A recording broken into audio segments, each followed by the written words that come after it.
Hey guys, what it do? It's your boy Supreme Chiha, and I'm back. Now listen, One Punch Man webcomic, to me, in my opinion, is the best manga, comic, whatever that's out right now. I think it's the best written. It's just absolutely sensational. One is a genius, and I love Murata. He does a great job with the manga version of One Punch Man, but the webcomic version is just superior in too many ways. If you read the latest chapter about Genos, Dr. Kuseno, and just Drive Night and everything, I was blown away. I was absolutely blown away. And obviously, I talked about the chapter about Darkshine and how that was one of the most beautiful chapters I've ever read. When Darkshine goes up to that sumo guy and hugs him, and he's like, somebody so much weaker than me is willing to go fight and be a hero. I am ashamed of myself for not doing it. And you're like, wait a minute. Wait, so when that happened, God knows how many chapters ago, it was the realization that the guy in front of him was far weaker than him. And even Metal Knight, Dr. Mafoy, right? Metal Knight, and how he uses 1/3 of Darkshine's strength on this machine that he's wearing. He's like biomechanical machine, and he's absolutely beating Genos up just with 1/3 of Darkshine. And he kind of shows Darkshine is absolutely a beast. And it's just a matter of that Garo was just a different freaking breed. Like, Garo was just Garo. And it's not that Darkshine was weak. It's that Garo was just too strong. And then in this chapter, when Saitama is with the heroes, hero bad name hero association, whatever, that crew of misfits, and he pulls up to save them, and then he's like, okay, you guys take care of the back, I'll deal with the swarm at the front. And they're like, no, you deal with everything, you here now, you strong, we're too weak. And then there's a realization, and he's like, oh my god, Genos is actually strong. Because in the manga version, Saitama actually appreciates Genos, right? He actually cares about Genos. There's that scene with Garo, which is beautiful, when he's holding Genos' core in his hand, and he goes back in time. But in the webcomic, Saitama is not so nice to Genos. Saitama is actually a little cruel, a little heartless. When Genos comes to him and talks to him about him seeking revenge against the robot that killed his family, he's not very nice about it, but at this moment you can kind of see cracks. And the way one builds it up, right? The fact that Saitama never really shows his emotions or any care for Genos that much. And now Genos is obviously on a warpath, on a rampage, and he's been taken over. His whole brain has been taken over, and he just realizes, wait a minute. And Metal Knight is like, wait, dude, think about it. You don't actually know Dr. Kuseno. You actually don't know anything about him. Think about it. Like, he's lied to you. He's been lying to you this whole time. But he's like, no, but you killed him. He's not dead, buddy. He's not dead. He is built up this scenario so that you can go beyond your limits and help him take over the world by killing me and taking over all of my machinery and all of my AI and all of this war material that I've built. Even Drive Night is a stolen tech from me. I created Drive Night and put a code in him that prevents him from hurting people. But it became self-aware. Now it's able to hurt people, but only because it thinks that Dr. Kuseno is justice. And if it listens to Dr. Kuseno, then whatever action it does is also just. And it has been corrupted to believe that justice requires the death of millions and Dr. Kuseno to be the ruler of the world. So it's such an intriguing scenario that we're in, right?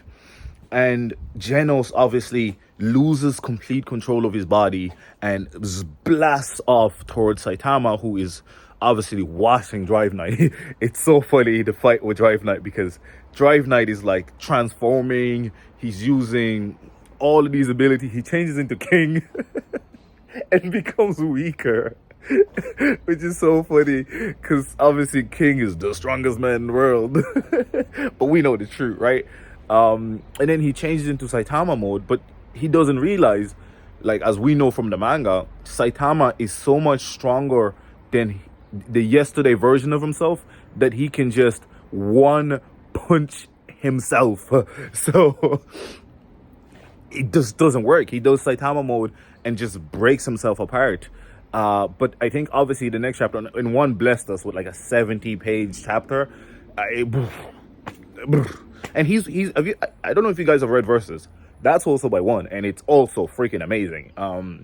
Like he hasn't missed. Mob Psycho, 10 out of 10.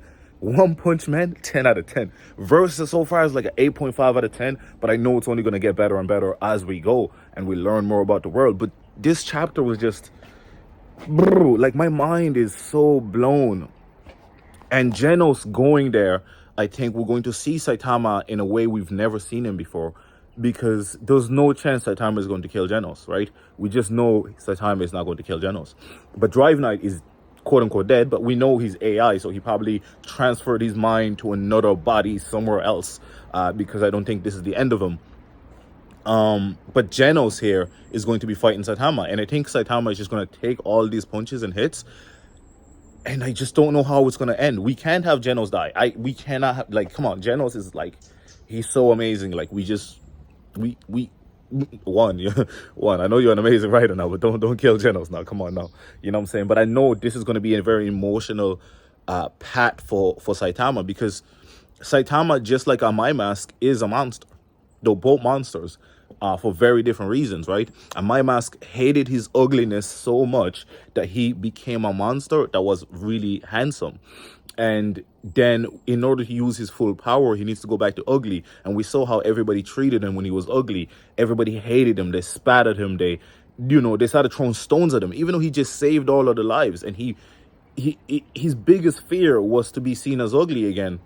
And he allowed it so that he can save these people's lives. And yet they did not appreciate it. They didn't care that their lives were saved. They just cared that the person that they viewed as this handsome, attractive superhero was actually an ugly being in looks. But his heart was so pure, and that just didn't matter to them. And Saitama had to call them out on it. It was like, this guy just freaking saved all of your lives. How dare y'all? You know what I'm saying? And I think this is going to be that next step, because he learned something from My Mask here. This is going to be the next big learning curve for Saitama. I think this is going to humanize him far more, because as we know, he's kind of emotional, kind of, his mind is geared on how to be a hero, and he does it just for fun. This chapter, man, just Genos' whole arc, how, and I remember I made a video. I don't know if you remember this. I made a video a long time ago about saying that Genos is likely going to be the monster that killed his family. And Dr. Kuseno implanted those memories. We made this theory a while ago. You know what I'm saying?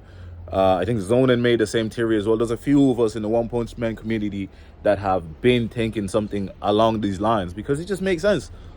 And here we are.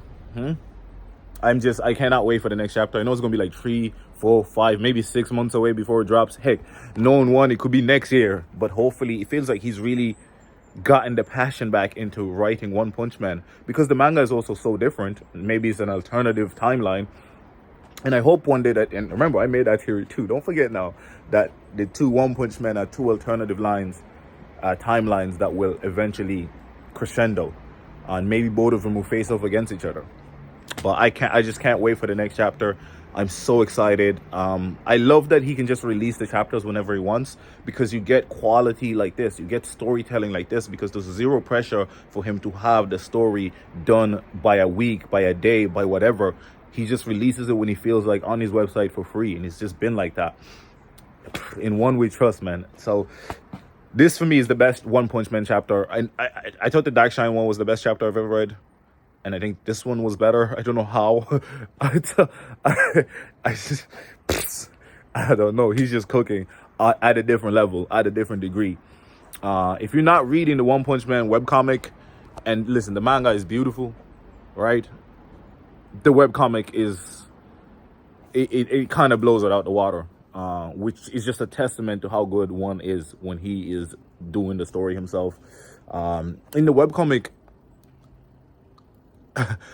so the strongest hero has not yet appeared. The number one hero has not yet appeared in the webcomic, right? But in the manga, he's there and taking part. So it's interesting. But let me know what you guys think in the comment section below. It's been your boy Supreme with Chiha. I'm out.